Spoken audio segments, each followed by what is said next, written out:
చేస్తారని చెప్పి కూడా నేను తెలియజేసుకుంటూ ఇప్పుడు ఆ మేనిఫెస్టో మనం స్క్రీన్స్ అని కూడా ఒకసారి ప్లే చేస్తారు.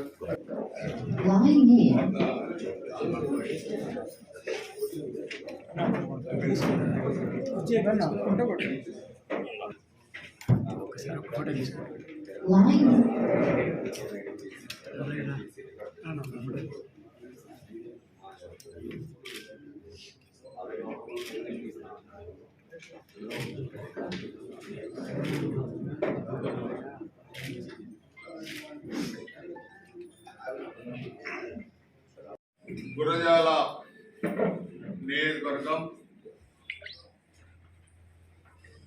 ఈ 5 సంవత్సరాల వైసీపీ ప్రభుత్వం వచ్చిన తర్వాత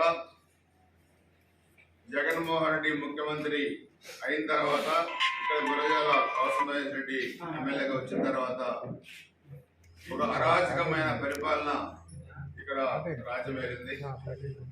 హత్యా రాజకీయాలు, అదేవిధంగా దోపిడీలు, మానభంగాలు, చివరికి గాలి నీటి వదిలిపెట్టకుండా ఈ నియోజకవర్గాన్ని ఈ కౌసమహేష్ రెడ్డి ఒక రాబందులాగా దోసేశారు. 14-19 తెలుగుదేశం అధికారంలో ఉన్నప్పుడు, నేను ఎమ్మెల్యేగా ఉన్నప్పుడు కానీ ఒక వైసీపీ కార్యకర్త ఈ నియోజకవర్గంలో చనిపోలేదు, ఎక్కడా దాడులు కూడా జరగలేదు. కానీ 19 నుంచి ఇప్పటిదాకా 11 మంది తెలుగుదేశం పార్టీ కార్యకర్తలు, నాయకులు ఈ కౌసమహేష్ రెడ్డి హత్యా రాజకీయాల వల్ల చనిపోయారు. దాంట్లో ఎస్సీ, ఎస్టీ, బీసీ, మైనార్టీ, కాపు నాయకులు, అన్ని కులాల నాయకులు కూడా ఈ చనిపోయిన 11 మందిలో రెడ్లు కూడా ఉన్నారు. దాంట్లో 11 మంది చనిపోయారు. ఇదని మైనింగ్ అధికార ఆర్థిక దాహానికి 8 మంది పసిపిల్లలు చనిపోయారు. 3000 ఎకరాల ప్రభుత్వ భూములు దోపిడీ చేశారు. అదేవిధంగా మైనింగ్ కానీ, గుట్కాలు కానీ, ఇసుక కానీ, మట్టి కానీ, తెలంగాణ మద్యం కానీ, పేకాట క్లబ్బులు కానీ, ఒకటిగా ఈరోజు అరాచకం రాజ్యమేలి. కొంతమంది అధికారుల ఒత్తాసుతోని ఇవన్నీ కూడా చేశారు. తెలుగుదేశం పార్టీ, జనసేన పార్టీ కార్యకర్తలపై తప్పుడు కేసులు పెట్టారు, జైలు పంపించారు.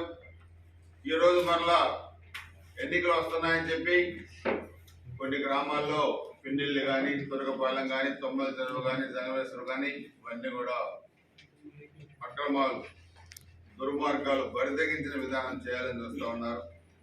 కొన్ని చోట్ల పోలింగ్ బూతులు కూడా మార్చి వాళ్ళ ఇళ్లలో పెట్టుకున్నారు. 3 పార్టీలు కలిపి ఇచ్చే మేనిఫెస్టోతో పాటుగా గురజాల నియోజకవర్గ ప్రజలు 3 దశాబ్దాలుగా ఆదరిస్తున్న గురజాల నియోజకవర్గ ప్రజల కోసం ఈ సూపర్ 6 మేనిఫెస్టోను కూడా ప్రకటించడం జరిగింది. దీన్ని పూర్తి స్థాయిలో అమలయ్యే బాధ్యత, ఇవన్నీ కూడా మేము గతంలో చేసిన కార్యక్రమాలే, ఇవన్నీ కూడా కొత్తగా చేసేది కూడా ఇంకా మేము చెప్పాం. దీంట్లో ప్రధానంగా గురజాల కేంద్రంగా జిల్లాది కూడా మా అందరి సరికాల వంచ, అదేవిధంగా ఉద్యోగ అవకాశాలు కల్పించడం, పేద ప్రజలకి చంద్రన్న బీమా 10 లక్షల రూపాయల పాలసీని ఇవ్వటం, అదేవిధంగా హాజ్ యాత్ర ఒకటి, వేళాంగణి యాత్ర ఒకటి, గ్యాస్ కూడా 5 సంవత్సరాల్లో ఒక సిలిండర్ ఉచితంగా అక్కడికి చెల్లెలకి ఇవ్వడం. ఇవి కాగా ఇందాక నేను చెప్పినట్లుగా ఇంకా 4 days లో మరలా ఇంకో నియోజకవర్గం మేనిఫెస్టో డెవలప్మెంట్ మీద కూడా, అవి రైతులకు సంబంధించింది, మిగతా హౌసెస్ కానీ, డ్రింకింగ్ వాటర్, ఇరిగేషన్, తర్వాత ఎన్నిటికి సంబంధించి బ్రిడ్జెస్, ఇవన్నీ కూడా హెల్త్ పరంగా పెండింగ్ లో ఉన్న మిగతా అన్ని కూడా పూర్తి చేసేదానికి కూడా అది ఒకటి ఇస్తాం. మరలా ఇంకో 10 days లో పూర్తి మేనిఫెస్టోతో పాటు గురజాల నియోజకవర్గానికి రాబోయే ఎన్నికల్లో ప్రజలకు మనం ఏమి చెప్పగలుగుతున్నామో అవి గెలిచిన తర్వాత ప్రజల ఆశీస్సులతో మరలా చేసేదాన్ని కూడా రూపకల్పన చేసుకుంటాం. అందుకు అందరూ ప్రజలు మద్దతుగా ఉండాలి. అన్ని 3 పార్టీలు కార్యకర్తల, నాయకుల మరి సమిష్టి కృషి కూడా దీంట్లో బాగా చేస్తూ ఉన్నారు.